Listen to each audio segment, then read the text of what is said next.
राष्ट्रीय एकात्मता व भारतीय लष्कर जवानांच्या सन्मानार्थ मनमाडकरांच्या वतीने भव्य तिरंगा पदयात्रा काढण्यात आली। हजारांच्या संख्येने मनमाडकर हातात तिरंगी झेंडे घेऊन सामील झाले। मनमाड शहरातील समस्त नागरिकांच्या वतीने हातात तिरंगे झेंडे घेऊन राष्ट्रीय एकता व ऑपरेशन सिंदूर भारतीय जवानांच्या सन्मानार्थ तिरंगा पदयात्रा श्री रुद्र हनुमान मंदिर येथून यात्रेची सुरुवात करण्यात आली व पुढे महात्मा ज्योतिबा फुले यांच्या पुतळ्याला पुष्पहार अर्पण करून यात्रा छत्रपती शिवाजी महाराज चौक येथे पोहोचली व छत्रपती शिवाजी महाराज यांच्या पुतळ्यास पुष्पहार अर्पण करून संपूर्ण तिरंगा यात्रेत भारत माता की जय, वंदे मातरम, विजय असो, भारत देशाचा विजय असो, छत्रपती शिवाजी महाराज की जय, भारतरत्न डॉक्टर बाबासाहेब आंबेडकर यांचा विजय असो, हिंदू हृदय सम्राट बाळासाहेब ठाकरे यांचा विजय असो, हिंदुस्तान जिंदाबाद, हम सब एक है असे जयघोषाने वातावरण देशभक्तिमय झाले होते। तसेच पाकिस्तान मुर्दाबाद, आतंकवाद्यांचा निषेध असो, धिक्कार धिक्कार हे पाकिस्तान, तेरे पे धिक्कार हे असे पाकिस्तानचा सर्व देशभक्त मनमाडकरांनी निषेधार्थ घोषणा दिल्या। पुढे तिरंगा पदयात्रा मनमाड रेल्वे स्टेशन रोड मार्गे भारतरत्न डॉक्टर बाबासाहेब आंबेडकर पुतळ्याला पुष्पहार अर्पण करून एकात्मता चौक येथे पहलगाम व युद्धात शहीद झालेल्या सर्व भारतीयांना श्रद्धांजली वाहिली व सामूहिक राष्ट्रगीताने तिरंगा यात्रेचा समारोप करण्यात आला। तसेच तिरंगा यात्रेत मनमाड शहरातील सर्व राजकीय पक्ष, पदाधिकारी व आजी माजी लोकप्रतिनिधी, सामाजिक संघटना, माजी भारतीय सैनिक, डॉक्टर, वकील, व्यापारी, कामगार, तरुण मंडळी, महिला व सर्व धर्मीय देशभक्त मनमाडकर नागरिक मोठ्या संख्येने उपस्थित होते।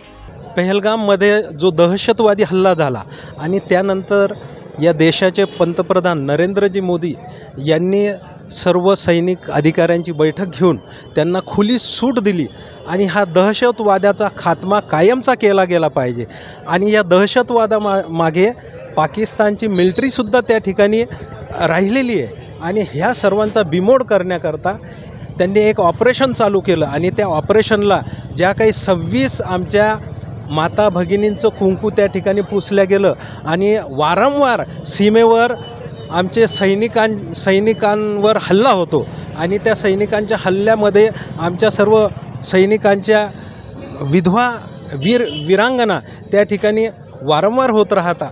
या सर्वांकरता एक सिंदूर ऑपरेशन चालवलं आणि सिंदूर ऑपरेशनच्या माध्यमातून या पाकिस्तानचा कायमचा त्या ठिकाणी बिमोड करण्याकरता मोठं त्या ठिकाणी एक दिवसीय युद्ध झालं।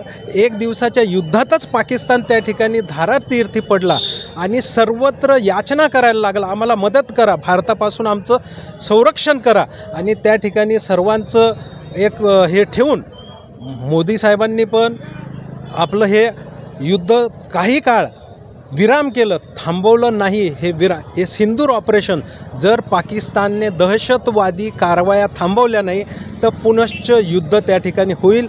आता पाणी बंद केलं, अनेक त्या ठिकाणी निर्बंध घातले, भविष्यातसुद्धा हे सर्व चालू राहील।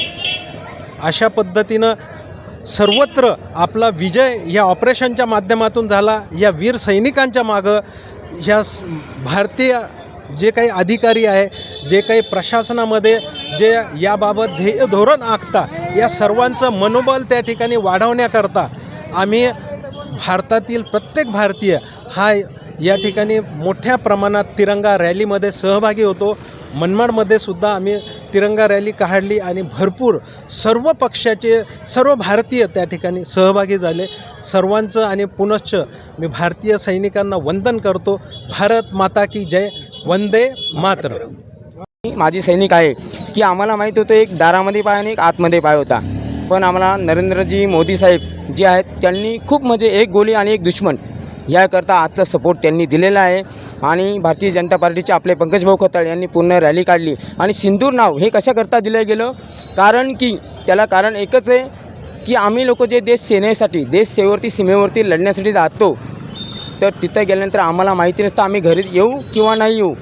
एक आज स्त्रीचा कुंकू जो आहे ती माझी मिसेस असू शकते किंवा आमची माझी सैनिक आहे ते आहेत। आम्ही जे आज देशावरती लढतो, काय करतो काय नाही, 72 आवर्स आज आपल्याला सर्वांना टी व्हीवरती बघायला खूप चांगलं वाटतं आहे। सिंदूर ऑपरेशन झालं पण त्यांचे जे मुलं, आई वडील, त्यांची बायको, त्यांची भाऊ-भावंड आज देशावरती लढत आहेत, त्यांच्या घरच्यांची आत्मा ते तळा हातामध्ये असे मूर्ती बांधून असलेले असतात। त्यामुळं इथं जे आपण मनमाड परिसर याच्यामध्ये किंवा महाराष्ट्रामध्ये अखंड हिंदुस्थानामध्ये जे आपण जगतोय तर फक्त एकमेव म्हणजे भारतीय नाशिक लोकशाही न्यूजसाठी प्रतिनिधी माधुरी मगर, मनमाड.